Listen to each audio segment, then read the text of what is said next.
Of course, it's time we got to talk about New York Knicks basketball season predictions. And if you guys want to hear them, we're just going to get right out to it. The rest of the video will be me explaining these predictions. I think they're either the best team or the second best team in the East. That's basically how I see it. It depends on how good the Knicks can be in terms of comparison to the Boston Celtics. I think the Boston Celtics are still the cream of the crop, and they're still a tier above them. But one could say that the 5 players on the Knicks roster are better than the 5 players.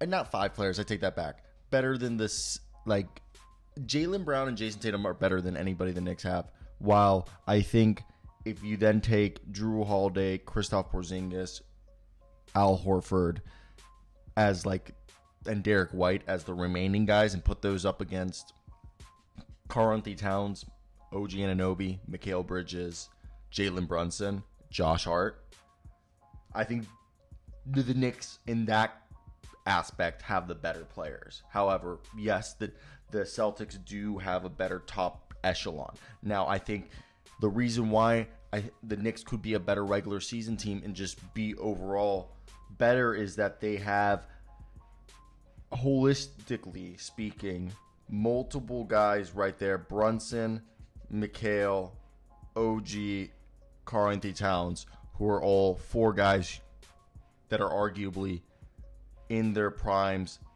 and are all-star level players. Al Horford is no longer an all-star player. Kristaps Porzingis is borderline, yes, no, depending on his health and the way they utilize him, is an all-star level player.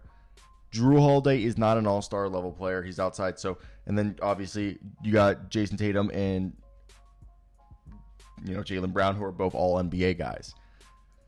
That's the whole thing, is like, could the Knicks be the better team because they holistically have more?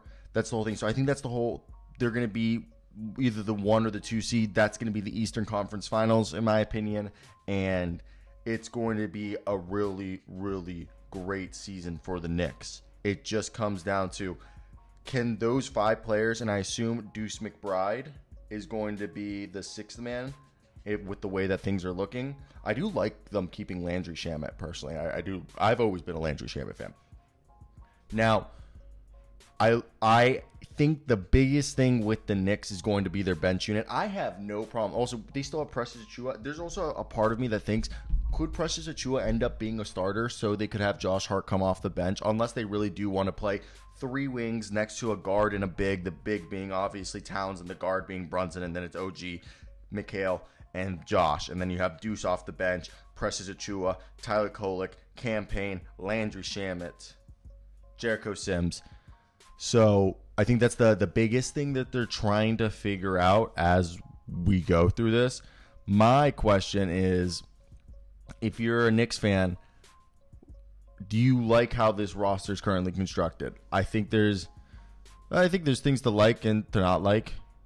My biggest question is, if you're looking at how this team is going to go ahead and put it, because right here, the way that my work has at Who's Hype have it, they have it with Precious Achiuwa starting, and then they're going to probably run Josh Hart as the 6th man, 7th man, Deuce McBride. I assume either Campaign or Tyler Kolek as the 8th guy. 9th guy is probably either Jericho Sims, or I guess assuming that it's also looking like TJ Warren and Chuma Okeke are going to be on the team, because they got the 3. So, yeah, they technically are either going to cut one of them and give somebody, but they have 3 two-ways filled, so that puts them at the 18 if they're there. Mitchell Robinson would be technically their 15th guy, but he's hurt. 14th, Chuma Okeke. 13, TJ Warren. 12, Landry Shamet. And then, 11, Cameron Payne. And then you got 10, Jericho Sims. Josh Hart's 9. 8 for Pacome. 7 for Tyler Kolek. Miles McBride, 6. And then you got Karl-Anthony Towns, 5. Precious Achiuwa, 4. Mikal Bridges, 3.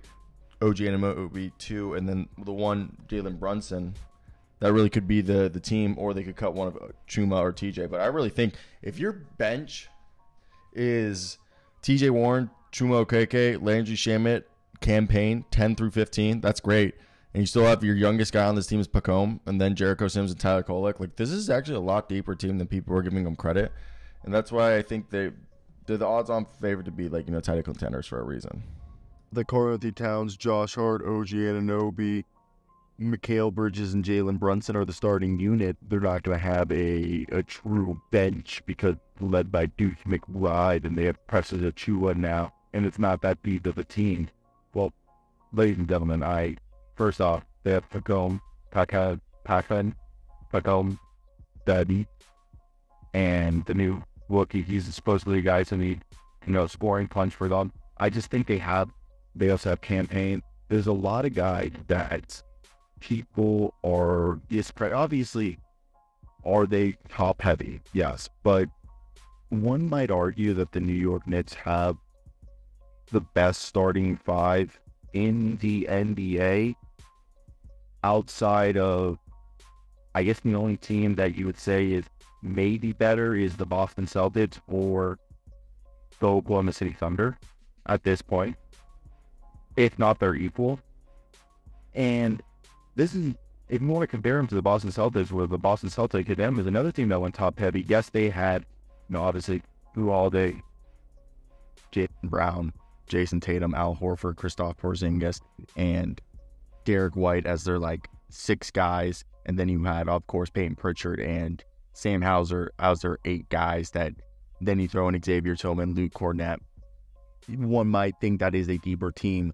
But you look at this Knicks squad, and I think it's a disservice if you act like, because they gave up, part of their bench to go get. I honestly think, I know there's reports that they're shopping Mitchell Robinson, and if they do shop Mitchell Robinson, that's fine, because Mitchell Robinson is obviously coming off an injury, and he's allegedly not going to be available either near or until 2025.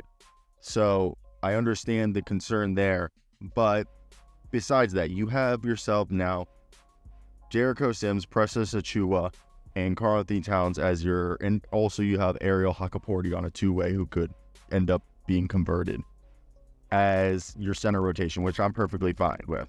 Now, as we've said before, this is a team that they've already waived Chuma Okeke and Marcus Morris, as they were both long shots to make the roster even before that. But they still have Landry Shamet. They still have Deuce McBride and Cameron Payne and Tyler Kolek that I think, and then Precious Achiuwa. They still have a bench of guys who have played basketball before. It's not like they have a bunch of dudes that have never played basketball before. That's the other thing. Let's not act like the people who are available right now aren't people who've played basketball. So just looking right there, Deuce is obviously going to be the sixth man. You assume backup center is probably Precious Achiuwa. So you already have 7 guys right there. If you want the kind of your swing man, your wing, Landry Shamet, and then Pacome, maybe you go out and you sign a free agent. There's a couple of them available or if they do trade Mitchell Robinson, I think Mitchell Robinson would be the type of center that if you can find a guy who's on a $7 million contract or multiple players on a 7-figure deal that you could maybe split Mitchell Robinson into 2 players. Now, what 2 players could that be? I don't know specifically, because I'm not going to say you go call up the Clippers and ask for someone, but because I don't think the Clippers have anybody there. And I'm trying to think of a team that might be a little bit of wing heavy. I would love to think that the Wizards would be a team that could, if you can try to pry Corey Kispert or any of their wings that they have on their team remaining, that could be one. Really, Corey's the one that I think that could be interesting for them just in shooting off the bench. I know they have Landry Shamet, but imagine if they have Deuce McBride, Landry Shamet, Corey Kispert, and Precious Achiuwa as their first couple guys off the bench while starting Josh Hart, Karl-Anthony Towns, and Mikal Bridges, and OG Anunoby, and Jalen Brunson. I think just looking at that, you just had to make this team top heavy. The window that there was there, I think it was time to strike, in my opinion. And for everyone who thought otherwise. I don't know. To me, it just made a bunch of sense. And yeah, I really did.